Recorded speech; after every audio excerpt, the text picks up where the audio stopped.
Welcome into the Illini Inquirer podcast. It is Jeremy Werner and Derek Piper live at State Farm Center, where we just saw Illinois rout SIUE Edwardsville here, 90-58. We saw Kasparis Jakucionis flirt with a triple-double, and if it weren't for Merez Johnson and Dre Gibbs-Allhorn, might have gotten one late in this game. But he does set the freshman record, ties the freshman record set by Frank Williams with 13 assists, going with 12 points and 8 rebounds. Ben Hummerkaus, 15 points, 5 of 8 from 3. Tomislav Ivicic, he has 18 points and 7 rebounds. He's 2 of 4 from 3. Trey White, 13 points, 3 threes. Will Riley, 14 points and 3 threes. Derek, this team likes to shoot threes, and they like to make a lot of them. Fun offensive stuff from this team. So we'll dive into all that. But, boy, this offense looks a little different than last year. And to be honest with you, a little bit more pleasing, even though last year's offense was as efficient as all but 2 other offenses in the country. Yeah, last year was a lot of fun, no doubt. I mean, the booty ball and being able to lean into that, and Marcus doing what he did. Anytime you get to watch Terrence Shannon play basketball, especially above the rim, and the power that he had dunking the ball, that was a treat to consume for sure. But, yeah, the pace of this team, just the early shot clock threes. I mean, I know some of them didn't go in, but ultimately when you take that high of a volume and you shoot 40% from 3, that's winning the math game, as Brad Underwood is fully leaning into. So, they got ample shooters. They've got a dynamic, outstanding playmaker in KJ, who I wrote about him earlier this week. Saw the potential assists he had in that opener against EIU. He capitalized on a few more here tonight. The guys helped him out by making some of those shots. And, yeah, I mean, if it wasn't – I know Merez stole one rebound from him. Maybe if DGL was another guy that swooped in for one. Those are 2, like, hard-playing, all-out motor guys. I don't know if Brad should have, like – I don't know, put in some guys that might have been more willing to let a board go. Merez just can't help it, man. I don't know. Yeah. Is he more likely to let his kid win in Candyland or to let somebody else have a rebound? I don't know. Probably neither. So, but, yeah, he was outstanding. And this team, as we were talking about before we hopped on, just so loaded. They throw in their first wave of substitutions, and it's Will Riley. It's Dre, who's been on fire here recently. It's Merez. And, yeah, it's like they go to the bench, and the team's like, finally, they're going to their bench, and, here comes Will Riley, a potential one and done. This team is loaded, as you said, Derek, and it's loaded offensively. There were some issues at times defensively, though I thought they've defended way better the last 2 games than they did, obviously, against Ole Miss. Level of competition has something to do with that. And there were some issues on the glass that we'll get into. But, I mean, offensively, this is a supercharged offense, and it all starts with that maestro. Right, like Brad Underwood went and got shooters early on, right? Like Trey White, they thought could be a better shooter. He makes 2 of them tonight early to kind of set Illinois off. Ben Hummerkaus is such a great fit. He's an elite shooter. He's 7 of 14 to start this year. Tomislav Ivicic continues to play great basketball. I thought he'd be really good. So far, he's been better than I thought. We'll see what he does against higher competition, but I think it all translates as a 21-year-old that can stretch the floor, rebound, pass it like he does. But then you have Will Riley that can shoot. You have Kylan Boswell, who hasn't had a great start, but we know he can shoot. Kerry Booth is a good shooter. Jake Davis even coming off the bench, making a 3. Dre Gibbs-Allhorn, not great tonight, but he had a great game the other day, Derek. But when you have KJ running this all, this is like NBA offense stuff. This was the offense they wanted to build, and they went out and got the players, and they got the point guard that can do it all. But Jakucionis, 13 assists tonight, Derek. Felt like he could have had more than that. And we were kind of looking at the numbers. There's no doubt he's going to set the freshman record for assists in a season, which is just 189 by Bruce Douglas. And that's the highest per game total. I think it was 5.9 for Bruce Douglas that year. He's got a chance to break Darren Williams' assist record in a season. He's got a chance to beat Dimitri McCamby's average assist in a season, 7.1. Like, this is one of the best point guards that has come into this program. That's had some pretty damn good point guards there. 100%. Yeah, he's 2 games into his career here. So yeah, far. And I'm not afraid to say that. Right. No, and that's just the heights that he's playing, like right off the bat, says a lot. And it's different because, it's not like, Tomislav is 21. This dude's a legit 18 years old. Like, he is the age of a freshman coming in, but he is that talented. And he's got – I've been encouraged, just the composure that he's played with. Felt like he, in that Ole Miss scrimmage or exhibition, showed a little bit of, getting pressure, getting affected by that. But here with EIU blitzing them, SIUE has a physical up-on-you defense, but they couldn't handle him. And Tomislav in the ball screen. I mean, that is such a hard action to defend because Tommy can pop out for three. If you switch, which they did at times, he's going to roll to the basket on a smaller defender. And KJ's just going to make the right decisions. And like you were talking about with Ben, I mean, I know it's early and they played 2 OVC opponents, but so many of his shots have been open. They were open against Ole Miss too, just because the attention that KJ is going to draw, the attention that Tommy's going to command, whether he's popping or rolling or doing what he does. And if you just stick a 43% three-point shooter from last year in the corner with a lot of a high quality of look, like those should go in at a pretty good rate. And Kylan's going to get going at some point. We can talk about him, and he's still been a little disappointing.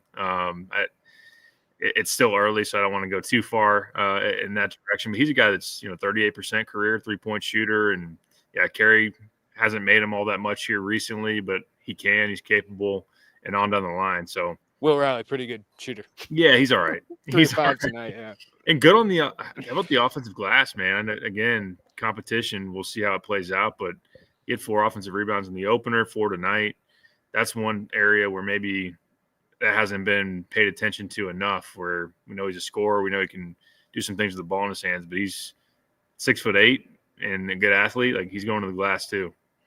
Yeah, the one thing with Will Riley and Kerry Booth tonight is defensive rebounding became a problem for those guys, and strength became a problem, just holding on to the ball, boxing out their guys, putting a body on somebody. So that could be an issue for this team. But, yeah, Will does more than just score. Like, you were on it when he was a prospect there. He can play make. He can pass. He's a smart basketball player. But I also see him defending a little bit more than I thought. A guy that's scores 40 points in the game, you don't always expect to be a willing and smart defender, but he certainly cares about that side of the game. But we bring up Visic and Humrickhouse, like with KJ, those two pieces fit perfectly. Visic with his ability to ball screen, to roll, to pick and pop and pass. KJ is probably gonna have a lot of hockey assists through Tommy this year, and then Humrickhouse just standing in that corner or on the wing and being that dead eye of a shooter. Like, he is a legit, like he is going to shoot over 40% from three this year. He's just proven that at every level that he's played at. Those three together, and then you had Will Riley and all of it. But those three together in those actions is fun to watch. It is, and you got to make some tough decisions if you're going to try to cut off KJ's driving lanes and hedge on that ball screen with your big man. You can slip that with Tommy and have him pop out to the three-point line for a 3-ball. If you try to rotate and help, then you just get caught up in scramble and you can just kind of spray it out and move the ball until you find the open shooter. If you don't try to cut that thing off, then you risk KJ having a lane, or if you go under, then he can stop and pop for that 3. So it's hard finding the right answer if you're a defense against all of that, and that's the beauty of this offense. Again, like if you switch it and the point guard all of a sudden is going to follow Tommy down into the post, you can throw that inside and create an advantage there as well. So there's just so many different things they can do. Tommy, we're seeing not only in ball screen action, but he can dribble into handoffs. He's a guy that just has vision on the perimeter that he can pass. He has vision as a back down guy too, that he made a couple of passes. I know that in the Eastern game, he's shown that, he can have that awareness on the court when he has the back to the basket. He's not kind of a black hole as far as that goes. So yeah, they ran booty ball with him. They ran booty ball with him on one possession. I loved it because he can handle. I mean, he did the spin move. He's got some skill there, man. I mean, that's another thing. It almost seems like NBA where if KJ wants a screen in the middle of a possession, he's going to wave that screen on. Like if Luka wants a screen in the middle of a possession, he's going to do that. And then if a guy, I know we're going to end up comping dudes to NBA players, but yeah, if Tommy says, I got this one, then he can back that down. And with the spacing you have for the shooters, you can do that. I don't know if you want to go. So I've been workshopping a hot take, Jeremy. I'm not one of these guys, but I was doing this on the radio, and it was we try not to be the hot take podcast, but I always embrace the hot takes that you've ruminated over for a long time. So I appreciate that. Yeah. So it came from like the message board where we're talking about, everybody who left the roster then was then upgraded by Brad Underwood and company, and save for Coleman Hawkins is how it was voiced. And I was saying, are we sure? are we sure that Tommy isn't an upgraded 5-man over Coleman Hawkins? Which I know don't that's hate this. I that's a don't hate where you're going, Derek, because you know how high I was on Tommy coming in. yeah. Just because that height, like, and he's as good of a passer, right? I think so. Is he a more consistent shooter? We have to see. That's going to be one thing. On the defensive end, though, with the defense they run, he's better than Coleman. Now, that's not Coleman's fault. Coleman shouldn't be a drop coverage guy. Exactly. Coleman should be doing what Nana Agwu was doing and blitzing ball screens and hedging ball screens and all that. So I kind of thought, Coleman dealt with that last year where it just wasn't putting him in a position to succeed. He had to kind of sacrifice for the team, which is why I'm interested to see what he does at Kansas State. But as a 5-man, I think Tommy might be a more complete guy. We still got to see it against high-level competition, right? But I don't hate the thought of that hot take.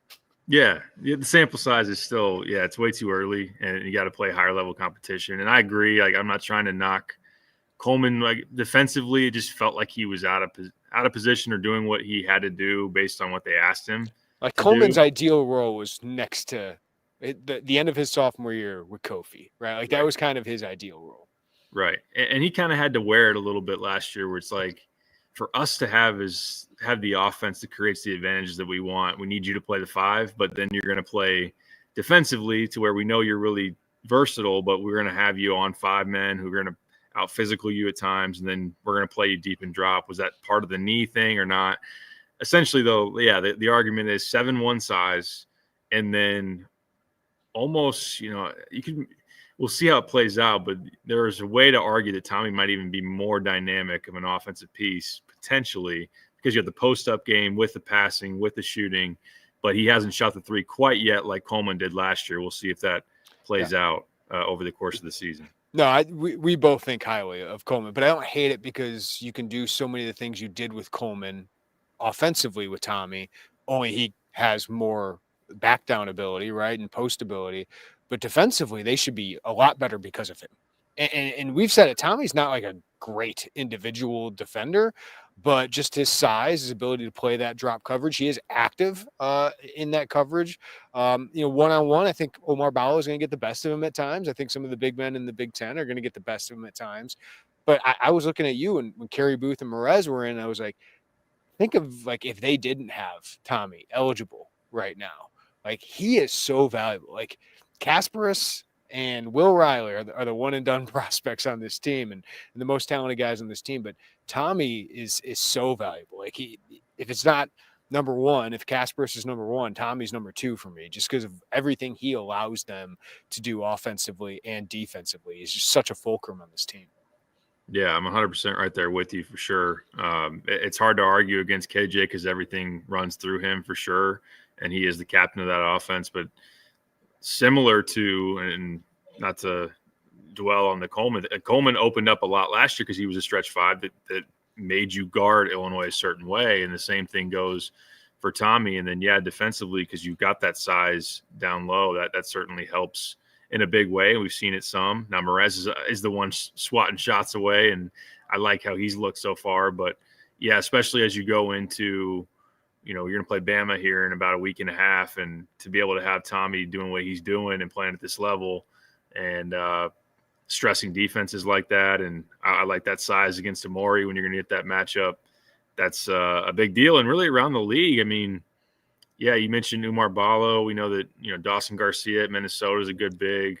There's not a ton of them in terms of, like, for sure ahead of Tommy on the pecking order. If you're just, like, limiting it to 5 men, he could be an upper echelon center already on the front end. Again, like, the schedule says it's way too early, but we just really like what the eye test says. And the one thing I say about Coleman, he allowed Marcus Damas to do what he did last year, like just be able to clear the floor like that, and Terrence and all those things. So just want to reiterate all of that. So, but no, I think he is that good. I think he's such an important part of what this team is doing.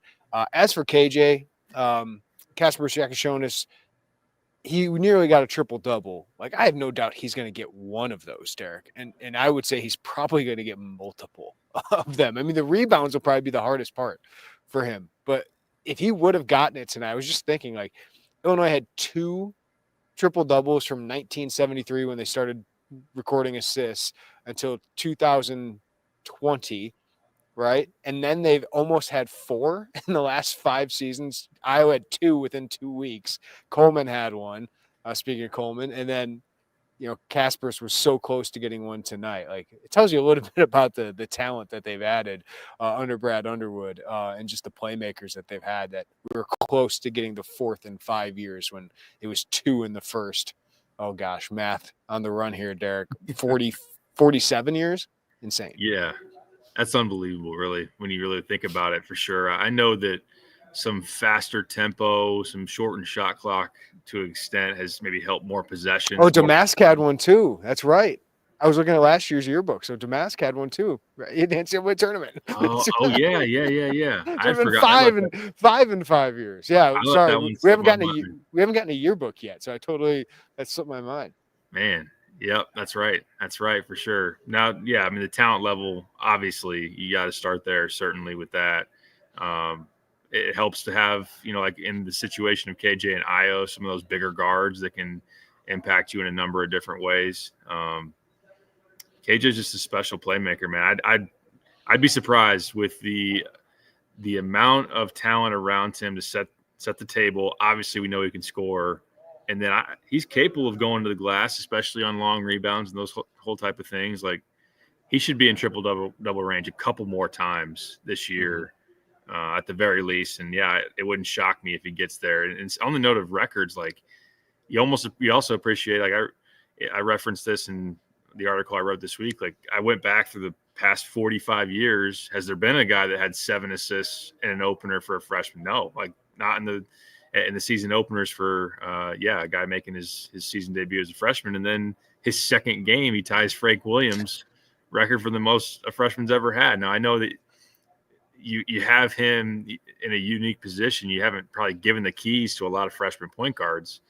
But obviously he's of that talent that you trusted. Yeah. Just on the topic of 3-pointers, 42 in the first game, they made 16. 38 in the second game, they made 15. They've shot 83 pointers in the first 2 games, Derek. They've made 38.8% of them. I've seen some people on the chat on our live YouTube here asking, are they shooting too many threes? If you're shooting 39% from 3, you shoot as many threes as you want, Derek. I mean, most of them are good. Like, there was a Kylan Boswell one and Dre Gibbs Allhorn that are some early triggers, but if Ben Merkhouse is open, shoot it. If Visic is open, shoot it. Like, they have really, really good shooters. And if you're shooting at this high of a clip, I'm fine with it. And I expect this team to be one of the best shooting teams in the Big Ten. So do the math. Like, this is analytics. And if you're shooting that high of a clip, I'd rather do that than attack off the bounce, where I don't think that's this team's strength, Eric. I like Kaspers' ability to get to the free throw line. I think that's good. They did get to the free throw line a lot in that first game. They missed a lot of free throws in that first half today, but outside of Kaspers, I don't see this as a team that does attack off the bounce all that well.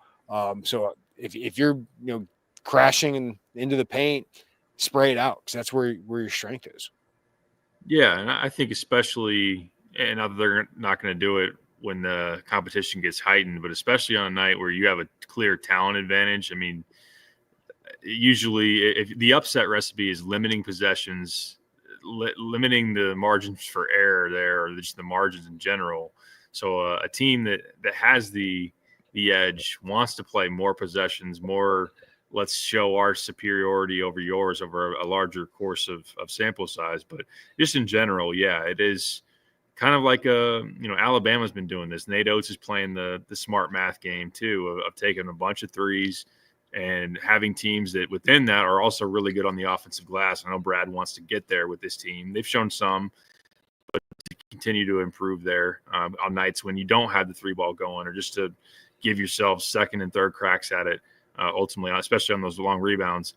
We talked about it a little bit during the game. KJ's ability to get the free throw line is going to be important, though, because there will be times where maybe you miss 5 threes in a row, but you got to – can you be in the bonus where KJ is going to get to the line and make some of those easy points to break a run or whatever it might be. That's going to be important. Not to say that you couldn't maybe throw it inside to Tommy for a 2 there, or other guys can go to the rim. But yeah, to go back to what you're saying originally, yeah, I mean, if you're making 39%, 40%, you take as many as you want. I mean, that's super efficient basketball. They're putting up tonight was 1.45 points per possession. Like, there is nothing about that box score that says you should do anything differently. No. And it is, I just want to point this out of how different this offense is from last year. In the same coaching staff, with obviously completely different players, but Brad's ability to adjust and, to change his scheme and his approach. And I know Tyler Underwood has a lot to do with that. Zach Hamer has a lot to do with that. Patrick Biddle, who's part of their staff, has a lot to do with that. But the way they have adjusted to fit their personnel, rather than they say, we run this scheme, you recruit, come here and you're going to run this scheme. No, they change based on what the personnel is. Now, they built this team to run the style they wanted, which is this style. But I just think it's part of the reason Brad Underwood has been so successful is changing and adapting to his personnel. And now he's got the best personnel he's ever had, and he's running the offense that it fits it really well. Yeah, he deserves a ton of credit. I think that you look around in coaching generally and you expect a certain type of system for what a coach has done at a place, especially once they're established. And not to say that, usually when you get there, you're able to recruit to what you want and it fits year in and year out. But obviously Brad has had different rosters. It's been well kind of dialogued or discussed that when you get a Kofi Coburn, you get that dude, and then you figure out how to play with him, obviously. And then you don't have him. So how does that change you and all that? So, utilizing booty ball, having it work against you, and then embracing it with Marcus and now doing what they're doing. So we've hit on it a number of times before. We've written about it. We've talked about it. Tyler and Hamer and Biddle as well. They have an eye out for the NBA and the pro level. And you can see this is professional type of basketball in terms of the style and personnel. The personnel and the thinking behind it and all of that. So it all aligns. As they've made a more of an effort to get like NBA level talent, they've made it into an NBA level play style, and it fits. It fits right now. And I credit Brad always for making those adjustments. Yeah, I don't know if this comment was on Twitter or where I saw it, but somebody responded to us. I don't think it was in our chat here, but this is like a G League level team, right?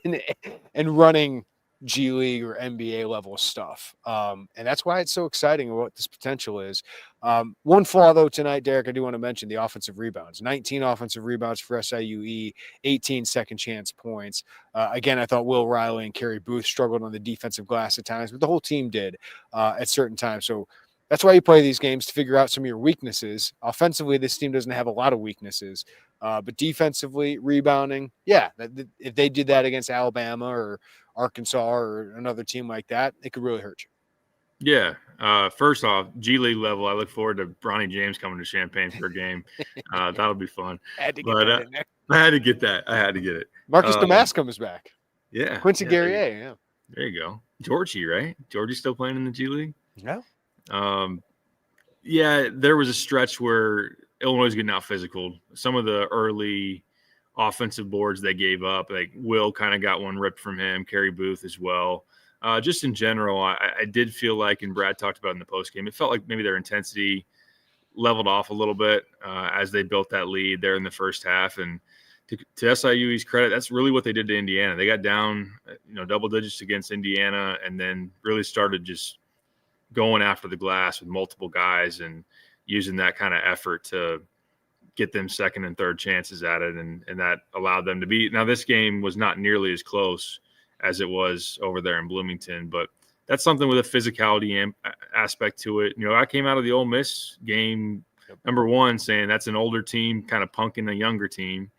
And physicality is a concern for this team. Like, outside of what? Ivisic, Boswell, Merez, Trey White. Trey. Ben's going to get attacked defensively when we get into better teams here. But he's a big dude. But yeah, physicality is a concern when you got some of these younger guys playing huge roles. Yeah, that's part of it. And I will say I've been encouraged defensively with how hard they've played. Yeah. So there is a physical strength dynamic to it and just kind of a nastiness about you, but which wasn't there in a number of areas against Ole Miss. Defensively, they've had more just juice to them here the first two games, but we'll see as you get more grown men, more athleticism, more guys that are just going to try to take it to you. Can you hold up? And it was something they can work on for sure. Man, 21 assists on 28 field goals. It's pretty basketball, that's for sure.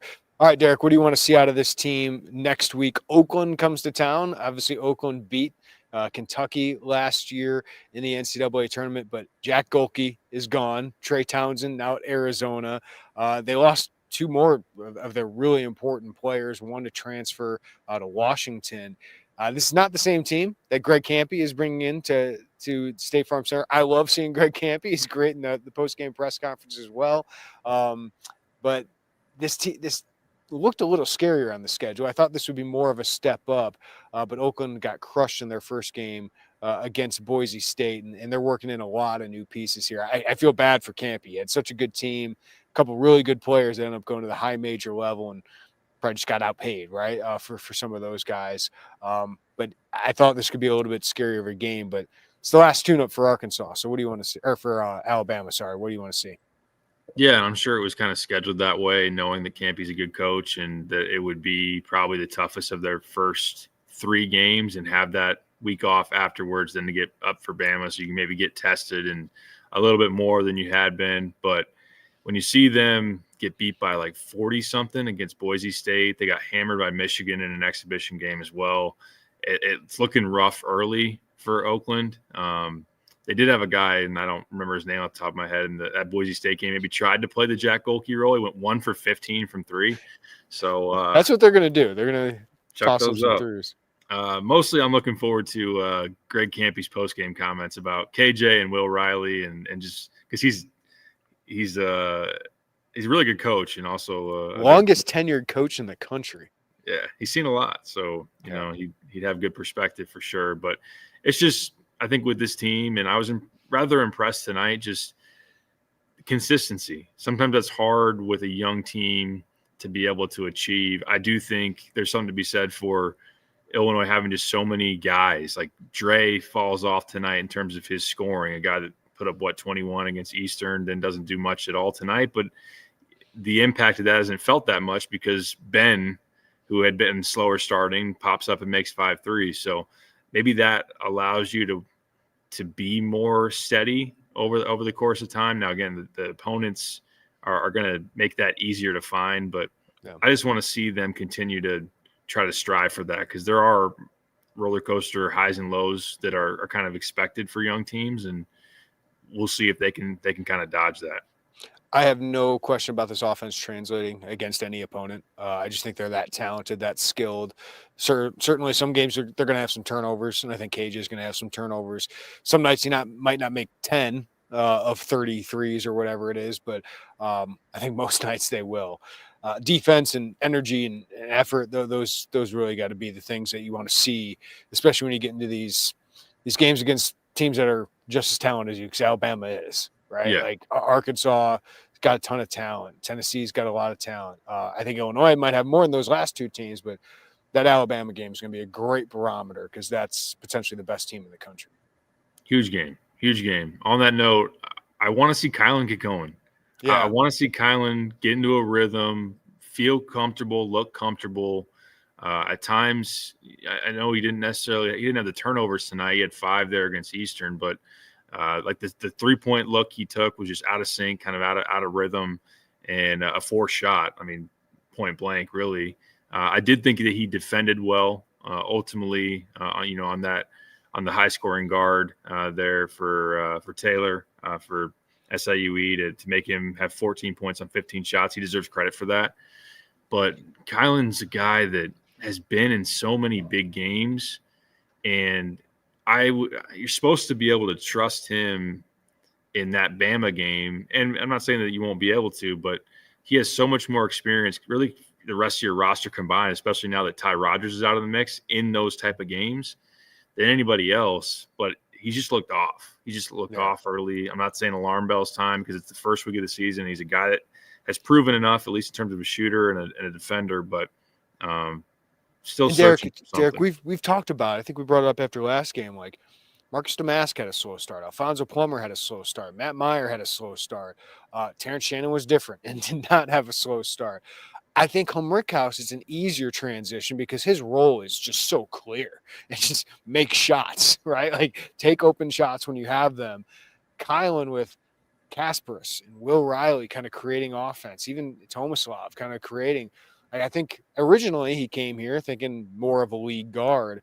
What is his role now where he's kind of the defensive stopper, and what is it offensively? Like I think that's what he's got to figure out is kind of Trent Frazier figuring out what I am to Ayo Dosunmu now that Ayo Dosunmu is here. And it took Trent a little bit of time. I remember the storyline of, Ayo was good a game and then Trent was good a game, but they weren't really good together. I think Kylan's got to figure out how am I good along with Kasparis.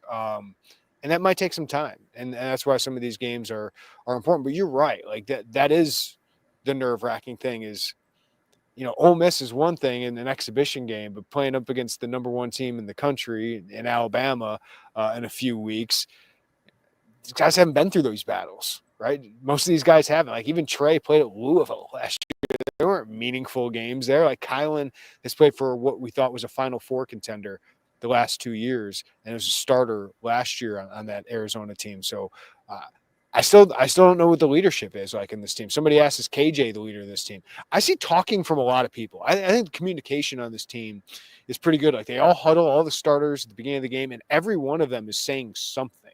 So I think that's good, but I do think you got to lean on somebody, and maybe that is KJ just because he's so good at some point. Maybe that is Trey White. I don't know, but that's going to play out, and I think Kylan makes sense there, but will he be that guy? I don't know. Want to see it, especially just because I think in some of those moments against high-level teams, the experience of being there is going to be important. I mean, we're about a year removed from him playing at Duke, and he was the best player on the floor that night. Kyle Filipowski's out there, and Caleb Love was a third-team All-American, and Umar Ballo got paid handsomely in the portal, and on down the line, Jared McCain gets drafted in the first round. But Kylan was sensational in that game. Now, consistency was obviously lacking over the course of that year, but he's been on back-to-back 2 seeds, teams that have played in big games. So I'm not saying he has to be the guy in every huddle being the unquestioned voice and the dominant voice, but I mean he at the same time he was taken to Big Ten Media Days for a reason. He's kind of been put in that role to be that guy along with Ty Rodgers, who's no longer obviously in that seat. So want to see that from him. He just looked, even though I agree with some that are saying, he hasn't been asked to early in this season so far, given the opponents like to really put the foot on the gas and try to do something offensively. I agree with that, but he's just looked out of sync. Like if you watch the turnovers that he's had up to this point, I'm including the Ole Miss game, I'm including Eastern, he just whipped it out of bounds. Like he's just kind of made some youthful type mistakes that you wouldn't expect out of a guy like that. I do think his defensive effort's been pretty good. I just want to see him be confident in taking threes. Again, 38% 3-point shooter that can make them, and just play with some composure that I would expect a guy who's played as much basketball at this level as he has. Let's get to a few more of these. SRQ $5 super chat. Are we concerned about the reliance in the 3-point shot? Kind of answer that, but no, not when you're shooting 39% on a huge amount of attempts there. No, and will there be a game where they take a bunch and they don't make very many? Then, yeah, I think there could be that type of it could be obviously a situation that plays itself out. We'll have to see how they respond if you do get into that type of a deal where maybe you need to drive it more, you need to feed it inside, you need to not just continue to chuck them up. But Brad's kind of said he wants them to just keep shooting them. Well, and the two guys that like you're talking about, like Kasparis and Tommy, like those are the guys that I think you go to try to get something going to the rim, and maybe they can find a back cut for somebody, but there's just not a lot of. I mean, can Boswell be that guy who drives and finishes? Maybe on a smaller guard, but like he's not the most explosive guy. He's smaller. I think that's how this team is built. Like I think Trey in that dunker spot can be good at times, but yeah, I think that's how this team is built. And you collapse the defense with some of those guys, and you got a bunch of shooters around you.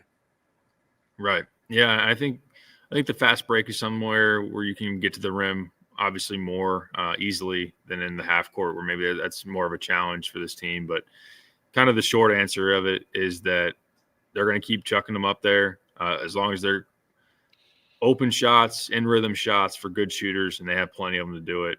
They're going to keep going on that. And most of them have been. Like I'm thinking of like 2 that I saw tonight. I think one by Kylan and one by Dre that weren't. The other 38 seemed fine to me. Yep. All right, Alex, $5 super chat. Is any freshman record safe? I don't think any points or assists record or field goals or anything like that, Derek, because of Will Riley, because of Kasparis. I will say that even though Merez, if he got 40 minutes, could threaten every rebound and block shots record, and he's already tied the block shots record, Kofi was pretty good. 17 rebounds in a game. I don't know if Merez is going to get there, but give him 20 minutes and he has a chance. It just tells you how talented this freshman class is. Yeah, 17 rebounds. I had forgotten there was that many. That's going to be hard to match, certainly. And in a season, you're not matching what Kofi did in a season. 272. Not getting there. How many double-doubles did he have? 12. Yeah. Kaspar's got a chance. I think he'll be at least top 2, right? With assists. That's a good call. Yeah, I don't know. I think that Kofi probably there is 3-point makes is 7. Trent Frazier, Dimitri McCamey, Corey Bradford. I can see Will Riley threatening that at some point. Yeah. It's fun to think about. It is. And that says the caliber of this class for sure. And yeah, I mean, as long as Tommy's still doing what he's doing and barring him, I mean, you want him to stay healthy. Merez is probably going to get the minutes to challenge anything like that. But as we've said in the offseason, his rebounding rate on KenPom, that's another story. Maybe that would be a record that gets shattered if we're going to count that too. Maybe minutes in a game. Kawan Garris had 51 in what was that, triple overtime against Missouri. Steals, Kendall Gill got 7. I don't think that's getting broken. 2 that I think could get broken, Derek. 35 starts by DJ Richardson. Does Illinois play 35 games? Because if they do, Kasparis will get that. Wins 26, Brian Randall in 04. Okay. 31 regular season games. Then you need 5 postseason. Capable, yeah. But capable, tough. Not guaranteed, but yeah, capable for sure. That's a fun question. TB, do we lose 3 to the draft? We might lose 2. We know that for sure. The third would be Tommy. Is that what he's talking about? Yeah, to lose one. I mean, Ben's leaving anyway. Ben's leaving anyway. If he keeps shooting like he's shooting, man, he might have a chance. Tommy could. Again, it's the competition level has to play itself out. But, I mean, he fits the style, right, of the NBA. And I know that he's not Luke Cornett type. Yeah, he's not somebody you want like switching a bunch defensively, but he can play that drop. He can have the size. He can shoot it, be skilled offensively. Could he be like a second round type of guy and have a decision to make? Now, I would imagine that there'd be more money for him. If he's like a 2-way guy, then we know that 2-ways kind of get blown out of the water in NIL era college basketball. So I think you get a second year of Tommy. I think so too. Yeah. I don't know if you get a third year of Tommy though. Scotty, does starting lineup change at any point? I mean, I don't think we're at that point yet. Trey White's a good player, and I like Will Riley and Dre Gibbs-Allhorn coming off the bench, to be honest with you. And I don't know if it's Kylan Boswell question or Will Riley getting in the lineup, but I like those two coming off the bench. The firepower again, like the fact that you're like, oh, okay, get these starters out, and that's Will freaking Riley and Dre Gibbs-Allhorn might be pretty comparable to what Kylan Boswell is doing, right? So like, I like having that second punch off the bench. Does it change at any point? I could definitely see it happening at some point. I think it'd be Will, right? Yeah, I would imagine probably a Will for Trey swap Although I'm with you on the DGL Will Merez. I just like the way that looks, and just doesn't feel like there's been a big, it's not a drop off really. God, and that's a lot of edge coming off the bench with DGL and Merez, which Brad loves. Yeah, You know what I mean, like that's get a the lot of edge energy with the shot making of Will. Like there's Yeah. a nice little blend there. Yeah. So I will say I talked to, and I wrote it up. I talked to the UPlay Canada program director, Dwayne Washington, at Good Stuff. He did flat out say, Will's not happy about coming off the bench, but he's doing it because he's trying to help the team and whatnot. So I'm sure that he wants to find his way in the starting lineup, and maybe could, but there's nothing wrong with what's going on right now. And I'm looking up his minutes. I mean, he's leading the team in scoring, and he is second in minutes. Yeah, he's doing fine. He's doing fine. Like that's the thing. Like he's going to play more minutes than Trey White. So that's how I look at it. Bryant, role definition also looks better. Merez and Ben seem to know what they do well and have already settled into it. Yeah, Merez, we talked about that. It's rare for a freshman to do that so well.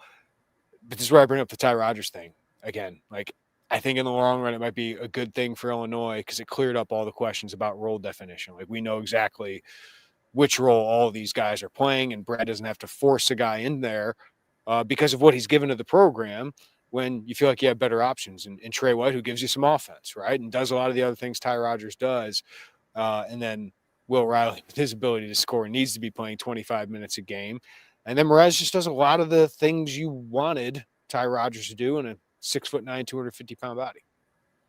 Yeah, all of that for sure. Did you notice the line when you asked Brad about the origin of the 3-point trend and whatnot? He had some kind of, I'm paraphrasing here, but like, we don't want to put players on the floor that can't shoot type of thing. I'm not saying he wasn't taking a shot at Ty Rodgers. I don't think. No, but that's the reality of it. What it is, right? That's the reality of it. You put him out there, there's just a flaw. Like, he does some things well, but when you have players who are just more well-rounded and good offensively, it's tougher for the other team. So, listen, I'm a huge fan of Ty Rodgers, but I just think it cleared up a lot of things with him redshirting. Yeah, no, I'm with you. I think rotationally, you probably felt like you liked Ty enough and felt like he could impact you that you'd try to make it work some. Yeah. But now, it just allows guys to really solidify what that role looks like and not eat into each other. And I agree with the point. Like we've talked about it with Merez, but yeah, Ben, I mean, just kind of is a specialty player in general. Like as that shooter, you kind of know what his role is. I think he knows, and he did it last year at Evansville. Like he can do more than that, but he's not over trying to. All right, well, I can make plays off the dribble. I was good in a short and sample and ball screens. Like maybe let me do some of that. Like he's playing within himself and knows what it takes to help the team. Interesting. I mean, this is 2 games, Derek, but there are 9 guys averaging over 15 minutes per game on this team. It's going to go down for Carey, right? It's going to go down for him. But I could see 8 guys getting 15-plus minutes on this team. So it's just something to monitor there. And they just have so many answers. And Kylan Boswell struggles a little bit, and it's like a storyline right now. But, I mean, Will Riley's playing as well as you could have thought. Kaspers is playing as well as you could have thought. Tomislav through a couple games. Ben Humberkaus is doing what he does. Dre's had a couple good performances. Trey White has a good performance today. Merez Johnson is doing what you hoped he would do. So obviously it's going to get bigger, but it's pretty encouraging first 2 games against lower level competition, just routing them like they have. Yeah, there's no doubt. You've gotten more defensive effort, so there's been a buy-in there. Brad's had their attention for sure. The turnovers has been cut down. I mean, to only have 5 tonight is certainly an improvement. I mean, Indiana turned it over 16 times against this team on Wednesday, so that's more of an execution, ball security thing, save for a couple early minutes there in the second half. But yeah, like you said, just individual performance-wise across the board, you're getting a lot of really good contributions. And I think if you're picking and choosing, you'd probably rather have Will pop up and make his name, just kind of have that flash performance early. If you're trying to say what's more important for Kylan to do it or for Will to do it, I think Kylan's a really important piece, but he's been there before in terms of this level. So He knows he belongs right now. I don't think Will Riley ever thought he didn't belong. Yeah. But just have that confidence. Yeah. Going into these huge games, I think is important. Even with Ben, I mean, Ben's 22 years old. I think this was only his 26th Division I game. Yeah. Good point. So that's another thing with him that's important. And yeah, I mean, beating a drum to death, but Tommy, I've just been really, really thrilled with. KJ's been amazing. Will, awesome. And yeah, on down the line, for the most part, you just got a lot to be excited about. Even though Dre missed shots tonight, I think that I like his confidence. I like his just aggressiveness. And when he puts them up, I still he's taking shots and like, oh, that's a bad shot. I mean, it might be early, but I still think he has a decent chance of going in. He's been tremendous in the previous showings up to tonight. So yeah, he didn't have the opportunity to be a Trent Frazier freshman, but he's got some similarities, man. He really does with his ability to shoot, to take him off the bounds. Like he's obviously a better athlete vertically than Trent, but just to get after people defensively, like I love, as you said, his confidence right now, and him coming off the bench is just that attack dog is going to be good for this team. Like he's better than I thought he would be so far. And when you include the Ole Miss game into that, also shout out to Keaton Kutcher. Nice shot, nice jumper. Jake Davis made a 3 late. AJ Red scored. I mean, everybody's on the board so far. Everybody on this team has scored a point, except for Ty Rogers and Jason Jackson. Yeah. That's right. You think that Brad will live with Keaton taking a mid-range too? It makes him, man. Will Riley and Keaton Kutcher. Those are the two that can take mid-range jumpers because they make the two exceptions there. Yeah, no, it was a pure little pull-up mid-range. It looked good. Good. All right, that'll wrap it up. If you want to get a half sleeve like he's got. That's right. It's a lot of sleeves, a lot of tats on this team, by the way. Kylan Boswell looks phenomenal. But that'll wrap it up. We appreciate everyone for watching on the live YouTube. Hit that like button, subscribe to us, hit the notifications bell on your way out. Thank you for listening on the podcast as well. Follow us, give us a rating, review wherever you get your podcasts. We will be back after the Oakland game and a chat with Greg Campy, which is always like the main attraction whenever they play. And then Illinois will get ready for the real deal against Alabama a week from Wednesday. For Derek Piper, I'm Jeremy Werner. Everybody have a great night. Take care of each other. We'll talk to you next time right here on the Illini Inquirer podcast.